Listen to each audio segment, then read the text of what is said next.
बिस्मिल्लाहिर्रहमानिर्रहीम। अस्सलामुअलैकुम। की हाल है जी सारे भरावां दा। उम्मीद करना तुसी सारे खैरियत नाल होवोगे।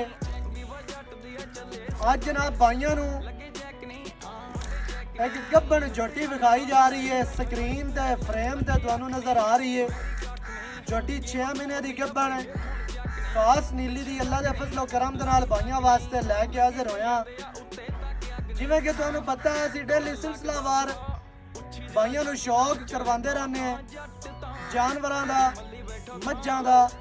अज जनाब भाइयों वास्ते झोटी की वीडियो लैके हाजिर होए हैं। झोटी नू अग सफेद चिट्टी, चेहरा माशाल्लाह बड़ा खूबसूरत, छोटी जी बूथी ते पतली, सिर किंगरी वाला, कतरी कतरी सिर, मोड़ के विच काठां दे बीड़ी फिरदी है। गर्दन 2 फुट